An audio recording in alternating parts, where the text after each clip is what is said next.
¿Cuáles son los casos documentados, Julio, de encuentros con ovnis o con seres inteligentes que tú consideras tienen matices de ser irrefutables o que lo son?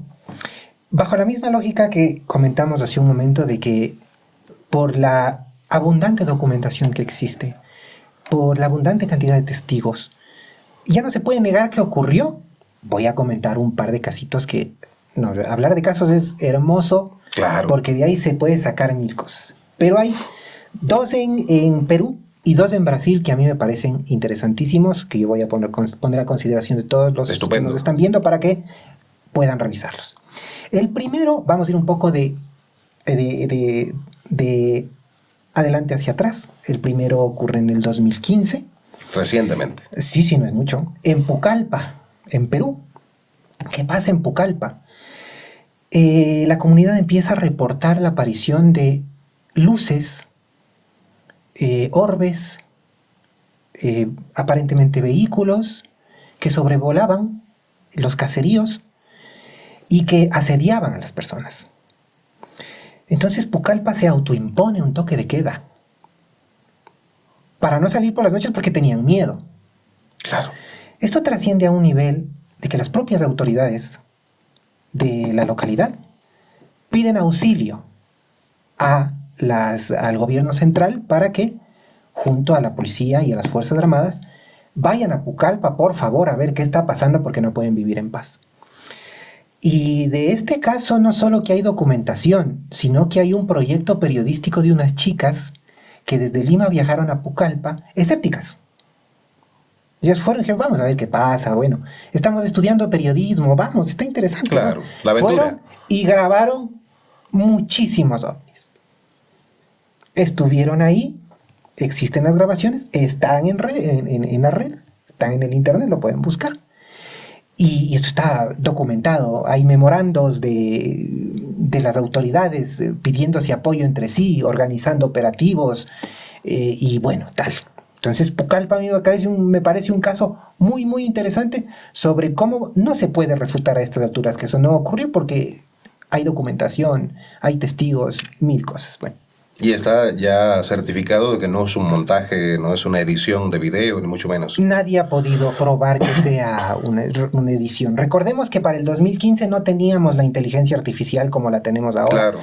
Hoy por hoy realmente es muy complicado encontrar un video real. Hay muchísima desinformación a partir de imágenes que se crean con inteligencia artificial, pero para el 2015 no había esa posibilidad. Lo que grabaron realmente lo grabaron. Uh-huh.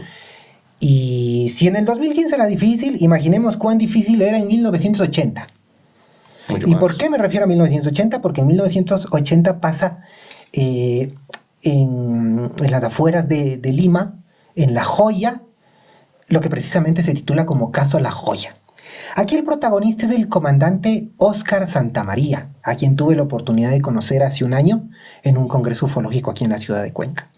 El comandante Óscar Santamaría le disparó 160 obuses a un objeto volador no identificado que se acercaba a la base en la que estaba desplegado el comandante Santamaría. 160 obuses. 160 obuses. Adivinen, pues no le dio a nada. Todos vieron el objeto y todos lo vieron jugar, evadir y burlarse del comandante Óscar Santamaría y de su... Porque hubo más personas junto a él. Lo que pasa es que el comandante Santamaría es ordenado, o sea, le disponen interceptar al objeto porque se acercaba a la base militar de La Joya. ¿Mm? Todos lo ven. Hay disposiciones de sus superiores, tanto de perseguirlo, de interceptarlo y de dispararle. Esta investigación está documentada. El comandante Santamaría además ha hablado de esto en muchas ocasiones. Y ahí están los documentos, firmados con nombres, con apellidos, con responsables. Esto obviamente se sabe muchos años después de que hay una investigación oficial y que obviamente se cerró sin resultados. Es un expediente X porque no se supo a la final qué pasó. Y después, años después incluso de la desclasificación en el Perú, aparecen documentos de las agencias nacionales de inteligencia de los Estados Unidos que hicieron una investigación independiente, de la que no conocían las autoridades peruanas y que llegó a la misma conclusión, que el comandante Santamaría le disparó 160 obuses a un objeto que se burló. Se burló del comandante Santamaría porque en el relato él cuenta que se ubicaba para disparar y era como que el objeto adivinaba dónde debía ponerse para evadir ese disparo.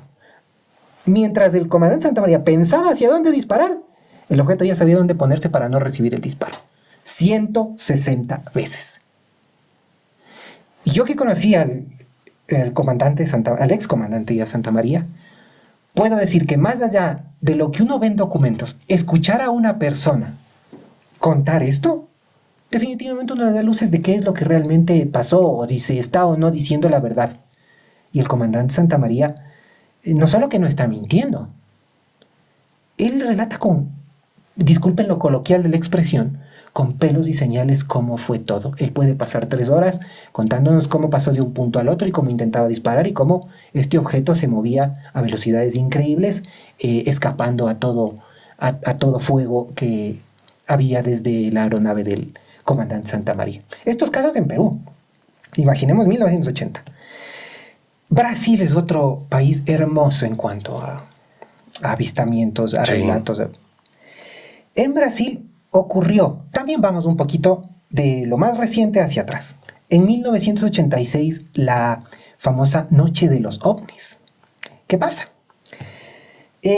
Una noche en 3 estados de Brasil, Minas Gerais, Sao Paulo y se me va el otro, reportan entre 70 y 80 objetos luminosos no identificados que sobrevolaban el espacio aéreo. Tal es la conmoción que se despliegan aviones de la Fuerza Aérea más o menos con los mismos resultados que tuvo el comandante Santamaría, solo que aquí no les dispararon.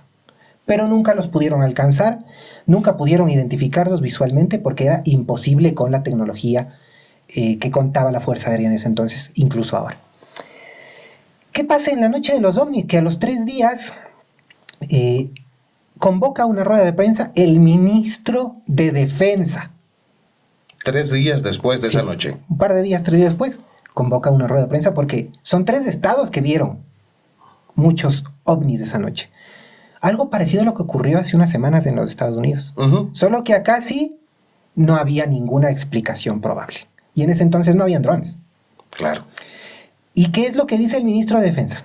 Que efectivamente ocurrió, que se desplegaron aviones de la Fuerza Aérea para interceptar estos objetos, que no pudieron hacerlo, que no saben qué son y que no pueden dar más información. Se cerró el caso. Hasta donde sabemos. Es una afirmación. ¿Cómo se puede refutar esto? Tal vez porque nuestra política latinoamericana es muy, o suramericana es muy especial, ¿no? Tal vez venga después de un ministro y diga, es un mentiroso el ministro que se ve bueno, podrá decir lo que guste. Pero además hay documentación. Entonces, ¿cómo esconde los relatos, la experiencia de 70 pilotos, de miles de personas que los vieron desde tierra? Es muy difícil de refutar. Pero el caso que a mí me parece uno de los más espectaculares de Brasil, y yo creo que del mundo, es la Operación Plato en Isla Colares de 1977. Por eso te decía que vamos un poquito de atrás hacia adelante. ¿Qué pasa en 1977 en Isla Colares? Esto está más hacia el lado del Atlántico de Brasil.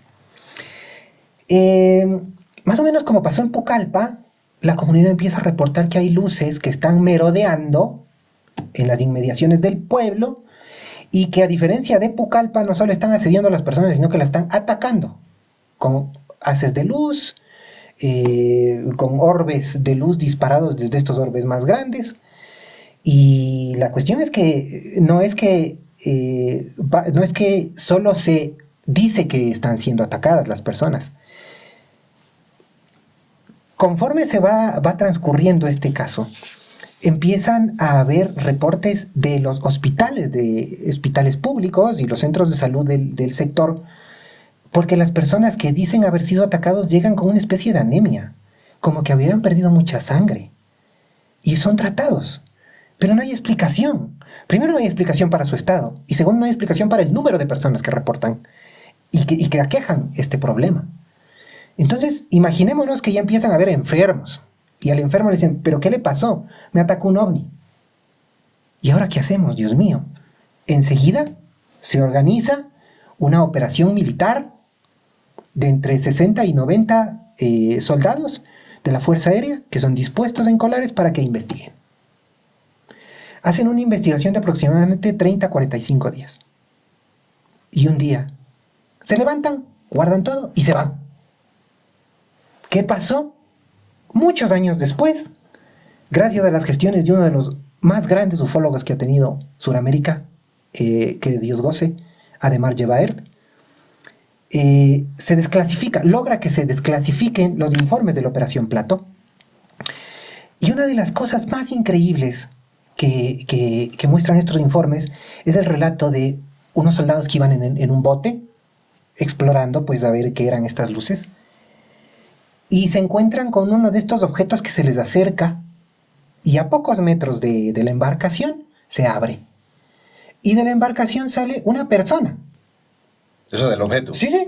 El relato es que era una persona. ¿Cómo saben que es una persona? Porque tenía toda la fisionomía de un ser humano. Pero no podían ver bien su rostro por algún tipo de luz que emanaba. Y parecía estar vestido justamente con algún tipo de traje especial. Esta entidad los ve, los examina, ellos sienten que los escruta, regresa al objeto y se va.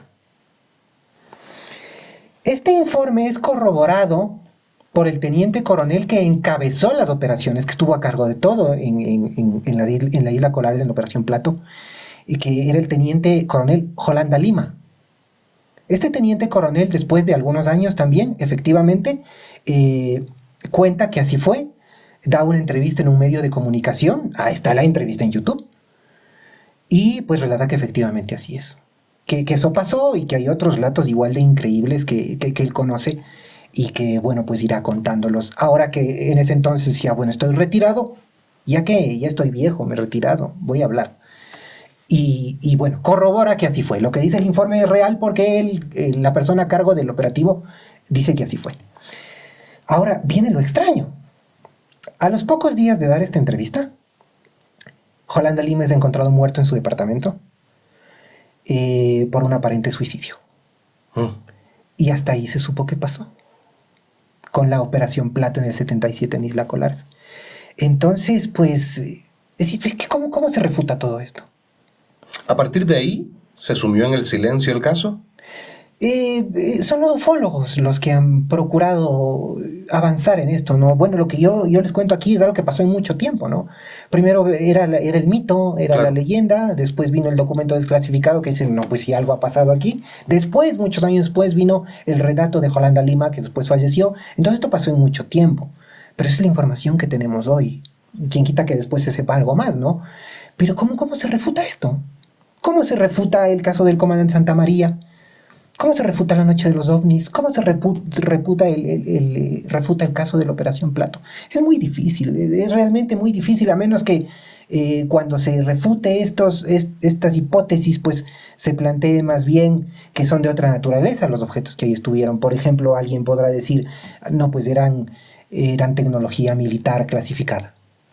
Tan clasificada que ni el teniente que estaba a cargo ni sus soldados hacia abajo tenían derecho a conocer. No tenían por qué conocer, entonces todos están sorprendidos y son novios. Bueno, si eso pasaría, bueno, tal vez se intentaría refutar, pero yo siento que al momento habrán quienes creen y no, que están en su derecho, pero refutar que esto ocurrió no se puede.